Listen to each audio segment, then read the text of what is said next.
5 की features of Indian constitution, यानी Indian constitution के 5 इंपॉर्टेंट फीचर्स। सबसे पहला है लेंथीएस्ट रिटन कॉन्स्टिट्यूशन। हमारा जो कॉन्स्टिट्यूशन है वो वर्ल्ड का सबसे लंबा लिखित कॉन्स्टिट्यूशन है, जिसमें ओरिजिनली 395 आर्टिकल्स थे, 8 स्केड्यूल्स थे एंड 22 पार्ट्स थे। नाउ 448 आर्टिकल्स हैं लगभग, 12 स्केड्यूल्स हैं और 25 पार्ट्स हैं। Then federal system with unitary bias, यानी कि हमारी जो गवर्नमेंट है, हमारा जो सिस्टम है वो फेडरल इन नेचर है, लेकिन इमरजेंसी के टाइम या फिर नेशनल सिक्योरिटी के लिए ये यूनिटरी भी काम करता है।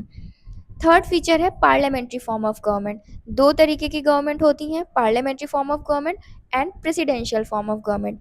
हम फॉलो करते हैं पार्लियामेंट्री फॉर्म ऑफ गवर्नमेंट, जहाँ पे एग्जीक्यूटिव जो होता है वो अकाउंटेबल होता है टू द लेजिस्लेचर। जो रियल एग्जीक्यूटिव पावर होती है वो काउंसिल ऑफ मिनिस्टर्स के पास होती है, जिसको हेड करते हैं प्राइम मिनिस्टर।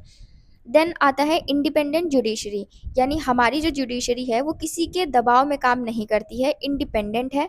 जुडिशरी के पास अपनी जुडिशियल पावर है, जुडिशियल रिव्यू की पावर है, और जुडिशरी का काम है हमारे फंडामेंटल राइट्स को प्रोटेक्ट करना और स्टेट के जो ऑर्गन्स हैं उनमें बैलेंस बनाए रखना।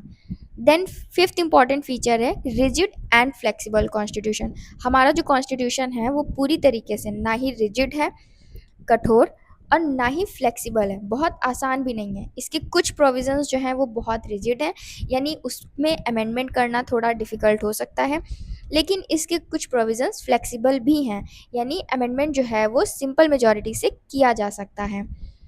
तो हमारे कॉन्स्टिट्यूशन के जो फीचर्स हैं वो रिफ्लेक्ट करते हैं यूनिटी इन डाइवर्सिटी। हमारी कंट्री में डाइवर्सिटी है, तो इसलिए इसके जो फीचर्स हैं वो उसी प्रकार से फॉर्म किए गए हैं।